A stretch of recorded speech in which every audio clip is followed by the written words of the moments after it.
Bom, o seminário de hoje, vamos falar sobre os gêneros Staphylococcus, Streptococcus e Corynebacterium. Somos estudantes do terceiro período de Medicina Veterinária pela Faculdade Pitágoras e como docente temos a professora Camila Porto. O grupo é composto por Amiliane Franklin Rebouças Alves e Valternice dos Santos Vieira. O primeiro gênero que vamos falar é o Staphylococcus. Como o próprio nome, Staphylococcus está relacionado à morfologia dessa bactéria, Coccus, morfologia esférica, e Staphylo em decorrência do arranjo. Eles ficam como se fossem cachos de uva. Como característica tintorial desse gênero, são cocos gram-positivos, então são classificados por ter uma aparência celular simples, uma camada espessa de bipeptídeo-glicano. Isso faz com que, ao mesmo tempo que confere a suscetibilidade, sendo altamente sensível a alguns antibióticos, dependendo da ação desse antibiótico, também se configura como altamente resistente, São imóveis, não possuem nenhum anexo na parede celular, em especial flagelo, então eles não possuem motilidade. Como exigência atmosférica, são anaeróbios facultativos, quer dizer que eles não são restritos, podem crescer em aerobiose, como também em anaerobiose. Então, isso aumenta a possibilidade de diferentes habitats. E não tem capacidade de produção de esporos. E a outra característica é que a enzima dessas proteínas que elas produzem, no caso do Staphylococcus, elas podem fazer catalase positiva, são produtores de catalase e não produtores de oxidase, então oxidase negativa. Nesse slide aqui nós vamos falar dos grupos de interesse, as espécies de interesse. Se dividem em dois grandes grupos. A coagulase positiva, que a gente vai falar primeiro, e a coagulase negativa. A coagulase positiva aquelas bactérias, os Staphylococcus, que são capazes de produzir uma enzima chamada coagulase. O que é? O resto de metabólico, que tem a função de coagular a trombina. Alguns Staphylococcus conseguem coagular o plasma sanguíneo e outros que não conseguem. Então, essas bactérias, esses Staphylococcus que conseguem coagular esse plasma, são os que produzem a coagulase. Dessa forma, são classificados como coagulase positiva. E a gente vai falar dos dois maiores grupos e os outros a gente também não vai deixar passar, A gente vai falar de todos. O Staphylococcus aureus, a maioria das enfermidades é causada por este Staphylococcus. Tanto é que a abrangência com relação às lesões acomete uma grande variedade da espécie, como também o ser humano, Porque ela está na pele, na mucosa. Elas causam mastite, lesões supurativas, artrite, piodermatite, infecções urinárias, discoespondilite, lesões de pele, Então, a maioria das enfermidades está relacionada a essas doenças, E aí vem o Staphylococcus intermédio, que passa a ser a segunda principal tipo de Staphylococcus, que também acomete os mais variados tipos de animais, mas principalmente os cães, As chamadas piodermatites causam lesões também supurativas, abscessos, artrite, principalmente em equinos. E o Staphylococcus sclepheri, causando otite, externa. É muito pouco relatada aqui no Brasil essa Staphylococcus, mas a gente tem que explanar. E o Staphylococcus delphi, relacionado a golfinhos, baleias, que causam lesões supurativas de pele. Aí agora a gente entra na coagulase negativa, que não produzem coagulase e são relatos menores proporções. O Staphylococcus icus, ele faz tanto a coagulase positiva como a coagulase negativa, Ele causa epidermite exudativa, mastite, lesões supurativas, principalmente em suínos. A coagulase negativa são mais restritos, os animais, então é bem direcionado. O Staphylococcus epidermidus está envolvido em mastite, mas são específicos de bovinos e também não tem tanta repercussão aqui no Brasil, né? Menos que 5% dos casos. Staphylococcus gallinarum, exclusivo para frangos, causam lesões supurativas de pele, e Staphylococcus equóreo, que causam lesões de trato genital de equídeos, e o Staphylococcus felis, que é relacionado à otite interna de gatos. Então aqui a gente vai falar sobre o habitat da Staphylococcus, né? Como eu falei, como ele está presente, né? Por estar presente na pele, na mucosa dos animais, em grande quantidade de infecções a todo momento ocorre também a seleção por parte do uso indiscriminado de antibióticos, né? Então, o surgimento de cepas resistentes a vários antibióticos.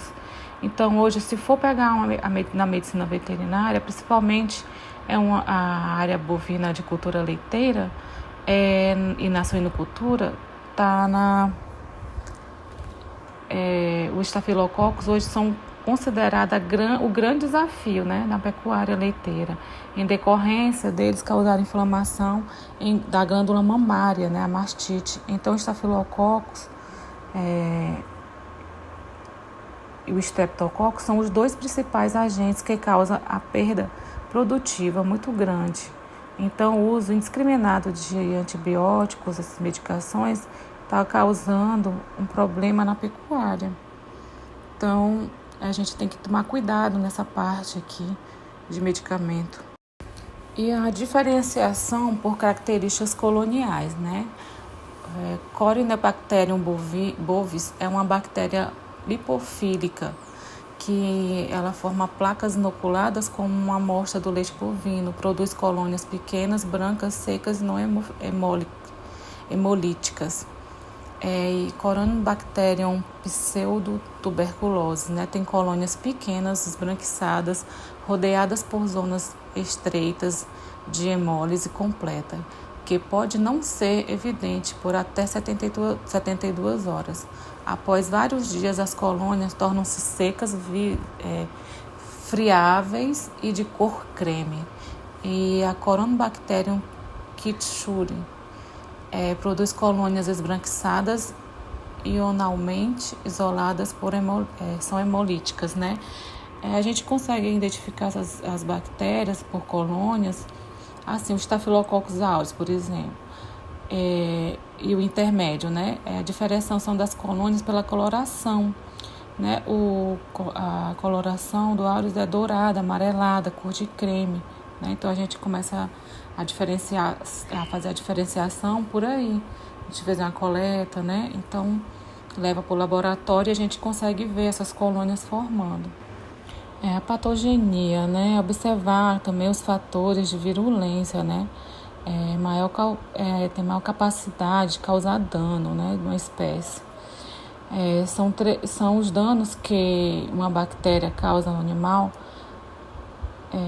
desde uma estrutura, uma proteína, produtos de metabolismo que essa bactéria produz, que causa o dano ao organismo do animal. A gente causando infecções, né, superficiais, abscessos cutâneos, infecções de ferida, infecções do trato genitário, cistite, endometrites, infecções sistêmicas, né, ostomelites, endocardites, pneumonias e septicemia, né. Tem os quadros tóxicos, né, que é a síndrome de pele escaldada, a intoxicação alimentar e as infecções clínicas, né? Então a gente tem que ver esse fator de virulência do Staphylococcus. Aqui a gente vai falar da mastite estafilocócica bovina. A mastite, né, é a principal inflamação da glândula mamária, causada aqui pelo Staphylococcus aureus, que é o maior causador, né? Causa fibrose no úbre. Isso significa que ele fica mais vai perdendo o tecido secretor, né? E vai deixando de produzir leite. A mastite é um dos maiores desafios sanitários em rebanhos leiteiros, né? E está tudo relacionado a manejo, né? Se seu vaqueiro vai tirar o leite e ele está com a mão suja, né, ele leva a bactéria para a teta, né, do animal, e aí ele vai para outro animal e assim ele vai passando a bactéria para o rebanho, né? A limpeza, a higiene, né? Então, o manejo ele é responsável por 90% do sucesso, né, e controle, né, de infecções no rebanho. Que é a pneumonia pelo carrapato, né? É uma infecção em cordeiros causada pelo Staphylococcus aureus e está limitada a pastagens de regiões montanhosas da Europa, onde há condições adequadas para o carrapato, né? Esse Ixodes ricinus, né? A pneumonia pelo carrapato é caracterizada por sepsemia e morte rápida ou por formação de abscesso localizado em vários órgãos, né? O diagnóstico e tratamento, a terapia por antibiótico sistêmica precoce, combinada com tratamento tópico, com antissépticos ou suspensão de antibióticos, né? Pode ser efetivo. O isolamento também dos animais afetados é essencial, né? E deve ser realizada a limpeza e desinfecção das instalações contaminadas. Epidemite exudativa suína, né? Também conhecida como eczema úmido em leitões. Por afetar os animais com mais frequência nas primeiras semanas de vida. Ela é gram-positiva, classificada como Staphylococcus aureus. O diagnóstico, né, geralmente é causado depois de castrações, ferimentos, falta de asepsia do umbigo, ocorre uma inflamação, né, aumento da espessura da epiderme, produção de secreção sebácea e exudativo seroso. O tratamento tem que ser o mais breve possível, né, para uma resposta mais satisfatória. Animais com comprometimento renal dificilmente respondem à antibiótico terapia, né? Podem ser usados também os antibióticos mais conhecidos, né? A tilosina, a amoxicilina, outros, né? E o que a gente observa é que tem que ser feita uma higiene rigorosa, né? Nesses chiqueiros, nessas casas, nesses locais que eles ficam. A higiene é primordial nesses casos. A botriomicose. A botriomicose é uma enfermidade considerada infecciosa crônica, não contagiosa, né, produzida pelo Staphylococcus aureus. O nome botriomicose deve-se ao fato de inicialmente pensar-se tratar de fungo e não bactéria. As lesões originam pela invasão do Staphylococcus aureus de forma difusa por todo o corpo, agravando-se com frequência em regiões expostas ao traumatismo, né? O diagnóstico baseia-se na demonstração dos acúmulos bacterianos, né, compactados de forma de cachos, rodeados por uma cápsula fibrosa. O tratamento é geralmente cirúrgico e antibiótico terapia, né, prolongada. Se preciso, né, sem fazer biópsia para fazer o diagnóstico, né, já que no início parece fungo. Agora aqui, por último, as infecções estafilocócicas em cães e gatos, né? Vamos falar primeiro o principal causador, né? O principal agente causador é Staphylococcus epidermidis, causando dermatite, né? Que é de caráter genético inflamatório, atinge principalmente os animais que apresentam um defeito na barreira epidérmica, né? As otites, que são formações do pavilhão auriculares e do meato externo. São feitos exames clínicos e observatório, né? Porque o animal começa a balançar a cabeça, né? Começa a ficar irritado, né? Então é mais observatório e aí você faz o exame clínico para detectar. Endometrite, inflamação pode ser aguda ou crônica, né? No endométrio. A gente vai falar agora das infecções estafilocócicas em cães e gatos. A principal agente causador é o Staphylococcus epidermidis, né? Primeiro aqui a gente vai falar das dermatites, né? Que são de caráter genético ou inflamatório. Atinge principalmente os animais que apresentam um defeito na barreira epidérmica. As otites, né? Que são inflamação dos pavilhões auriculares e o meato externo. Feito o exame clínico, né, para fazer a detecção do problema. E o observatório, né? O dono vê o cachorro, o animal balançando a cabeça. Então, geralmente é na parte do ouvido, né? Que tem essas inflamações. A endometrite, né? Que a inflamação pode ser aguda ou crônica do endométrio do animal. Pode ser as causas diversas e pode levar o animal a subfertilidade ou a infertilidade, né? O diagnóstico a maioria das infecções uterinas iniciam, né, no endométrio e é relacionada à introdução de sêmen, prenhez, parto ou inoculação uterina ou pós-parto, né? O tratamento inclui imunoestimulantes, né, aplicação de antibióticos, né, por via sistêmica ou infusão uterina e antibiótico terapia, né?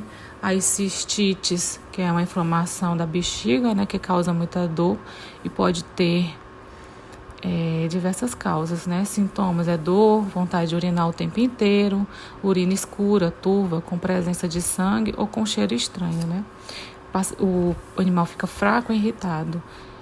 O diagnóstico e tratamento é laboratorial, né, o exame e relato do cuidador, né, do tutor desse animal, que vai falar como é que o animal está se portando. E costuma ser o tratamento à base de antibióticos. Infecções por feridas.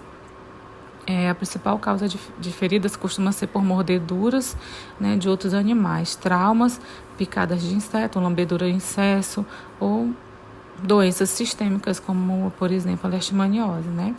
O tratamento é manter a ferida sempre limpa, manter o animal livre de moscas, né? Para não ter a mosca não depositar ovo, tentar isolar a região que está ferida e evitar lamber, coçar, né? Porque senão não cicatriza, né? E geralmente utiliza-se antibióticos e a limpeza, que é o principal. Então, agora eu vou passar para minha amiga Walternice, que vai falar sobre os outros temas. Obrigada. Olá, eu sou Walternice dos Santos Vieira e eu vou dar continuidade ao nosso trabalho e vou falar dos streptococcus, né? Então, dando continuidade, como a colega já havia falado, são cocos gram-positivos, né? Que significa dizer que vai ter uma coloração azulada após a aplicação do processo químico que chamamos de coloração de grana, que atua especificamente sobre a camada do peptidoglicano de cada bactéria, e são cocos encontrados em cadeias. São fastidiosos, ou seja, eles requerem uma nutrição mais complexa, né, e meios mais enriquecidos para a nutrição para poderem se desenvolver. São anaeróbios facultativos, são geralmente móveis, são sensíveis à dissecação, ao calor, né, e causam, assim, na sua grande maioria, infecções piogênicas.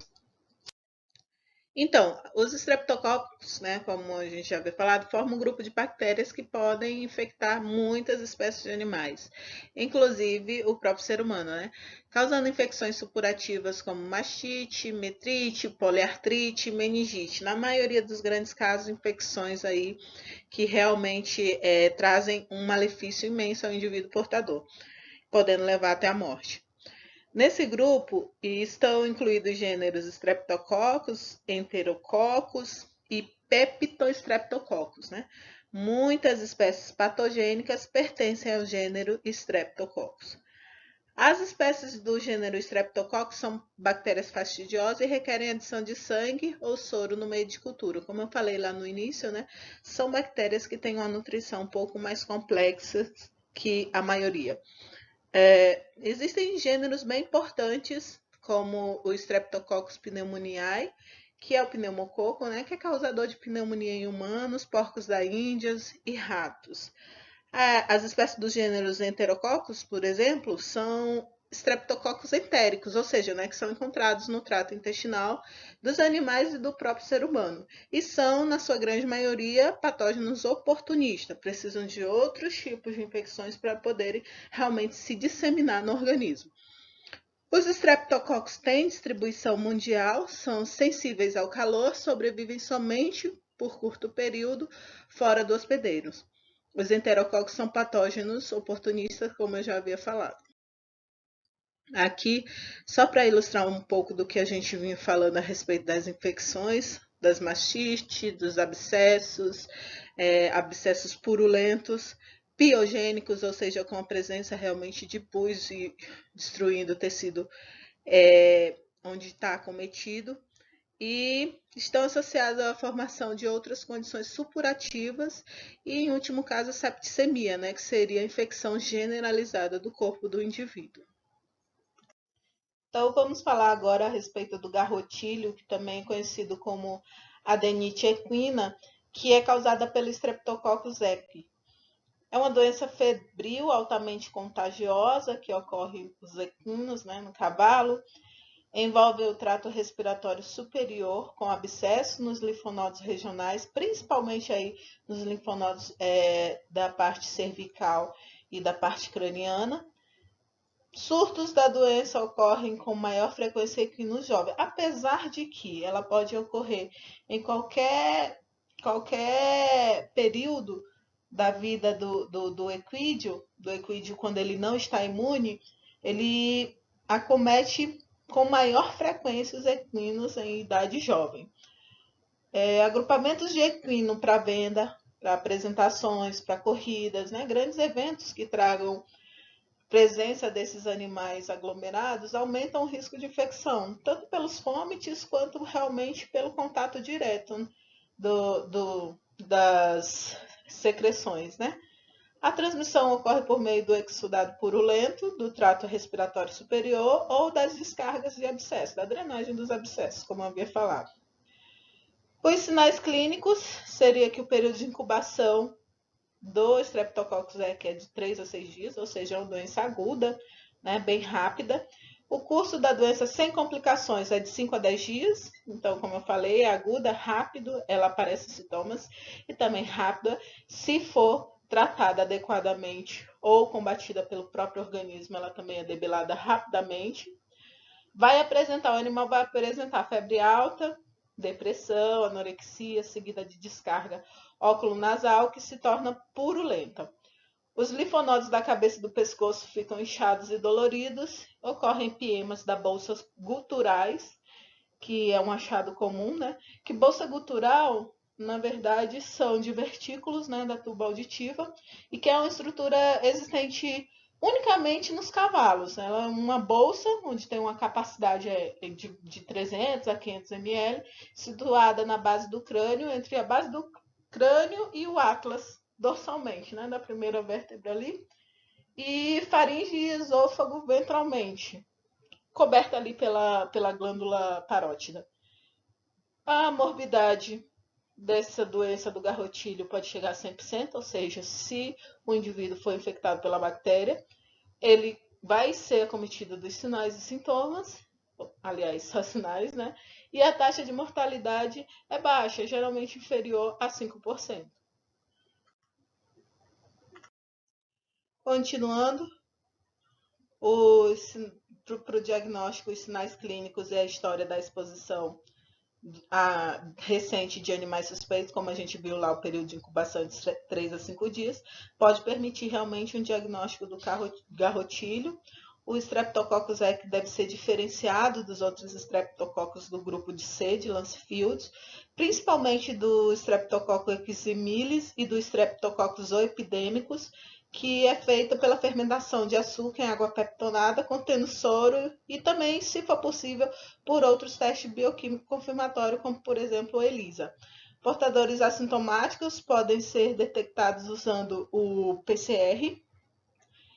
O tratamento e controle é basicamente o que a gente vê aí em muitas dessas doenças causadas por bactérias Coccus gram-positiva, que recomenda a administração de penicilina para os equinos infectados e também como para aqueles que estiverem em contato com os animais como antibiótico terapia, que pode ter um benefício até limitado, se o abscesso já estiver formado.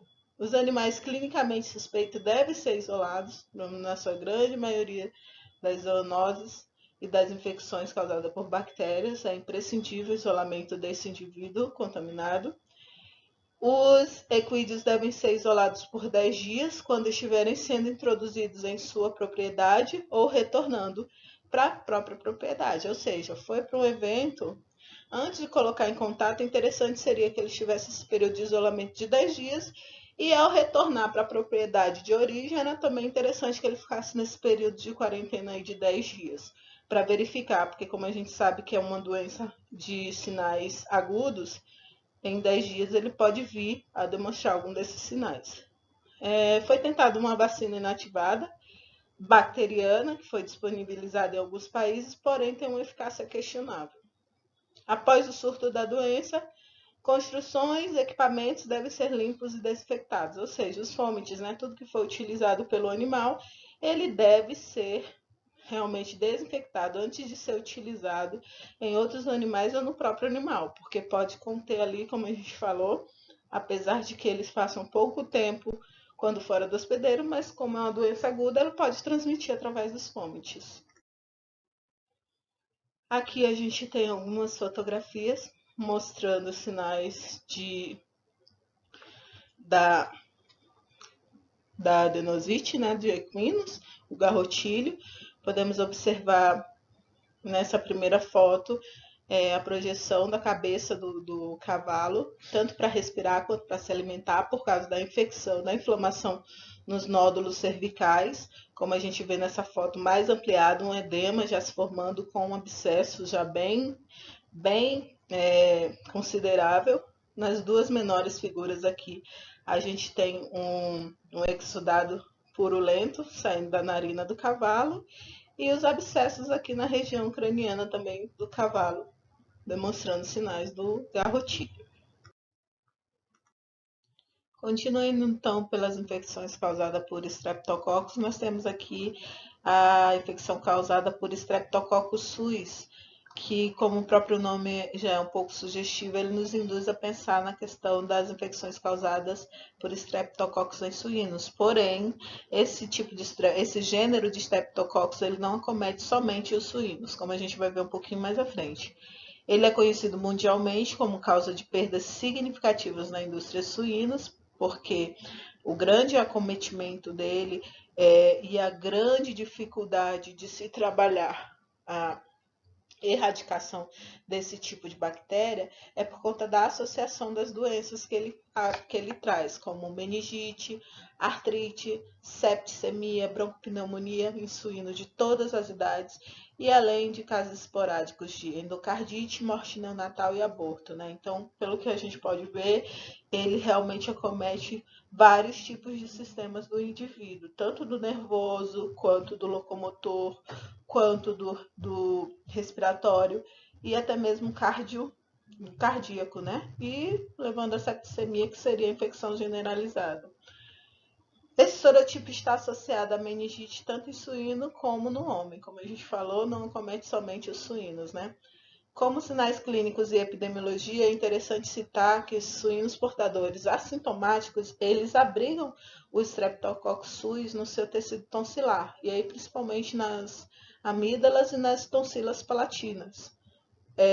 Os surtos da doença são mais comuns em suínos de criação intensivas, quando sujeito à superlotação, a pouca ventilação e a outros fatores estressantes. É bem evidente que se a gente tiver, por exemplo, um indivíduo portador, quer seja assintomático ou não, desse tipo de bactéria, se ele se encontrar em um local insalubre como esse, com superlotação, e que vai gerar estresse e vai gerar, por consequência, também pouca ventilação, vai ser muito mais fácil de acometer o restante dos indivíduos do rebanho.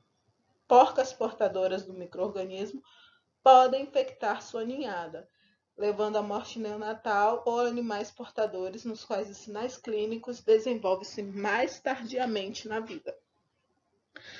A meningite, quando causada por Streptococcus suis, ela é caracterizada principalmente por febre, tremores, incoordenações, opistótono e convulsões. O opistótono seria um espasmo muito acentuado da musculatura da nuca e do dorso do animal, trazendo para ele uma posição arqueada, meio que forçada, né?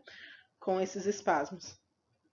O Streptococcus suis tem sido relatados como eu falei antes, não só em suínos, mas em bovinos, em pequenos ruminantes, em equinos e gatos.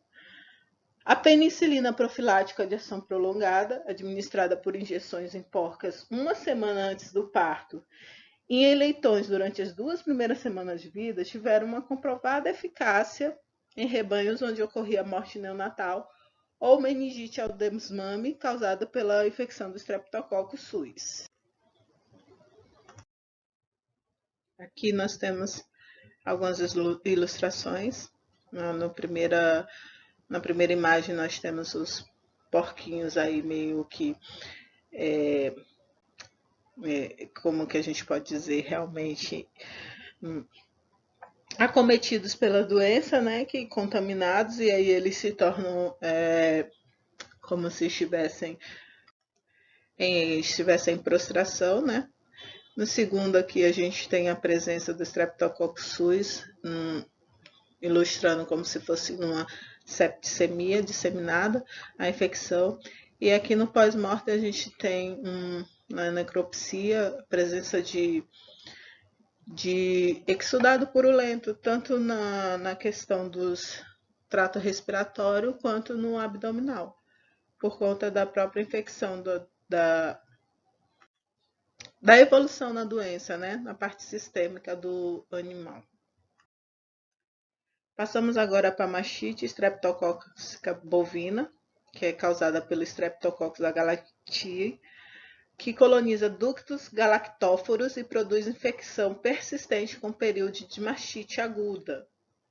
O Streptococcus dysgalactiae, encontrado na cavidade oral, no trato genital e sobre a pele da glândula mamária, causa uma mastite aguda. O Streptococcus uberis, que é um habitante normal da pele dos bovinos, né, das tonsilas, da mucosa vaginal, é a principal causa dessa mastite e geralmente possui sinais sistêmicos. O diagnóstico é basicamente com sinais clínicos, que incluem inflamação do tecido mamário, coágulo no leite, e amostras de leite devem ser cuidadosamente coletadas para evitar contaminação. Para ilustrar uma mastite bovina, a gente tem aqui na primeira fotografia, realmente podemos ver os ductos galactóforos bem edemaciados, como se estivessem contendo um exudado um pouco mais denso do que o próprio leite. Na segunda figura, a gente tem, no período da ordenha, o leite já como se estivesse com um leite realmente,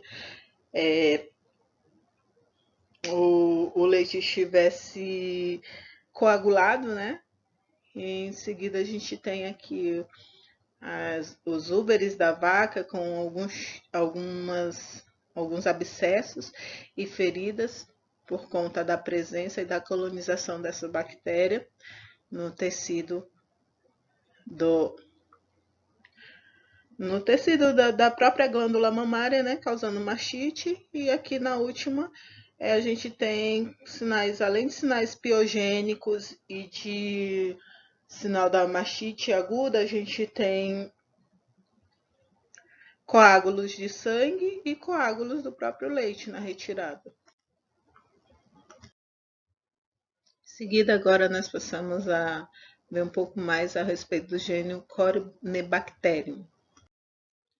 São bactérias pleomórficas, gram-positivas, significa dizer que ela tem vários tipos de formatos, mas na sua grande maioria ela vem em formato de cone ou de clave. Também, como Streptococcus, são fastidiosas e requerem meio enriquecido de nutrição. A maioria é comensal em membranas ou mucosas, ou seja, evidenciando um processo de combate do próprio organismo contra essas bactérias. Também, como os Streptococcus, elas causam infecções piogênicas, são não formadoras de esporos, anaeróbias facultativas e requerem meio enriquecido, seja fastidiosas para crescimento e nutrição. As corinibactérias patogênicas, em sua grande maioria, são imóveis. O trauma tecidual geralmente precede o estabelecimento da corinobactéria patogênica, sendo que as lesões resultantes são causadas por supuração, ou seja, são um gênero de bactéria realmente que se aproveitam de um trauma tecidual, são oportunistas. e pode sobreviver por meses no meio ambiente. Essa é uma grande diferenciação com relação ao gênero lá de Streptococcus. A gente vai, assim como a gente viu lá nos Streptococcus, a gente vai ver agora as principais doenças que acometem animais por conta desse gênero de bactéria, como por exemplo a linfadenite caseosa, que é causada pelo Corynebacterium pseudotuberculosis. É uma condição supurativa crônica de ovinos e de caprino e raramente ela pode acometer também aí os bovinos. As infecções resultam, em sua grande maioria, em abscessos e aumento dos linfonodos internos e superficiais, e a gente tem aí um período de incubação relativamente longo, por cerca de 3 meses. A caquexia, ou seja, o emagrecimento, né, desse animal, pode ser evidente e as doenças resultam invariavelmente em condenação da carcaça e desvalorização do couro, por conta também de onde esse tipo de bactéria vai trazer um estrago maior, né, vai definir o seu maior tipo de acometimento. A infecção dissemina-se por meio do pus, da ruptura de abscessos, também de secreção nasal e oral. Tem sido isolado também em leite de cabras afetadas, ou seja, pode infectar aí sua prole quando ainda quando não estão em período de desmame, e os ovinos infectam-se pela contaminação de feridas decorrente de tosquias, por picada de artrópodes ou por banho de imersão contaminados. Por isso a importância aí da desinfecção de fômites ou de fômites individuais, quando se for tratar de tosquias. A forma visceral da doença pode não ser detectável antes da morte, e os caprinos geralmente desenvolvem forma superficial da doença, com abscesso subcutâneo na região da cabeça e na região cervical. Aqui para ilustrar a região craniana, a linfadenite caseosa ou a doença do caroço, como também é muito relatada, vulgarmente conhecida, na região cervical, aqui na última figura também do caprino, e aqui a gente tem quando já tem na linfadenite na questão visceral, por isso que dizem que muito comumente só encontrar quando já no período do pós-morte, né, quando a gente faz a dissecção do animal, e aí se encontra esse tipo de lesão nos órgãos internos. Agora a gente vai falar um pouco sobre a linfagite ulcerativa, causada pela Corynebacterium pseudotuberculosis também. É mais comum em equino do que em bovino. As infecções ocorrem por meio de feridas na pele, por picado de artrópode ou por contato de arreios contaminados. A doença apresenta-se como linfagite na parte inferior dos membros ou como abscesso na região do peitoral, onde fica em contato principalmente dos arreios, né? Os vasos linfáticos afetados ficam inchados e firmes e nódulos se formam ao longo dele. Temos também aí edemas que se desenvolvem, como a gente falou, nos membros afetados, né? Causando com isso nódulos ulcerativos por conta do comprometimento da circulação no local afetado e, em sua grande maioria, após formados nódulos e abscessos, eles exudam um pus espesso, sem odor, mais esverdeado e às vezes tingido de sangue. Os animais afetados devem ser isolados e as áreas contaminadas desinfetadas, como a gente já havia comentado também nas outras infecções. Pielonefrite bovina, micro-organismos pertencentes ao grupo Corynebacterium renale, pode ser isolado da vulva, da vagina e do prepúcio de bovinos aparentemente normais. E o estresse pós-parto e a ureta curta na vaca predispõem a esse tipo de infecção no trato urinário. Aqui a gente tem algumas ilustrações sobre isso, como a gente vinha falado da linfagite ulcerativa, a gente tem úlceras aí nos membros que primeiro eles se tornam edemaciados para depois eles ulcerarem, causarem feridas. Parte do peitoral também aí já ulcerados por conta da presença dessa bactéria. Aproveitando aí a questão dos traumas ocorridos por algum tipo de arreio ou outro fômite utilizado, ele faz a colonização e a sua grande maioria com sinais de ulceração no local. Como a gente falou aqui, para ilustrar também a questão da anorexia, né, o emagrecimento do indivíduo, também são sinais clínicos a pielonefrite, ou seja, a presença de pus no trato urinário, sistema urinário do animal que está infestado, causando disúria, na sua grande maioria antes da pielonefrite, né? Uma inquietação, chute no abdômen, quando o próprio animal demonstra esse tipo junto com dorso arqueado, urina com sangue, é bem indicativo que são sinais clínicos da presença da coronibactéria causando essa linfagite ulcerativa. A terapia antibiótica baseada no teste de suscetibilidade a antimicrobianos deve ser instituída no início da doença e continuar com esse tratamento por no mínimo 3 semanas aí, concomitante a isso.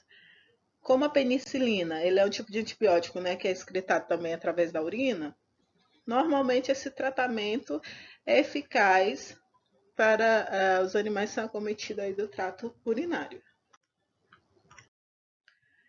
Aí, por último, nós temos aqui a balanopostite ulcerativa, causada pela Corynebacterium renale.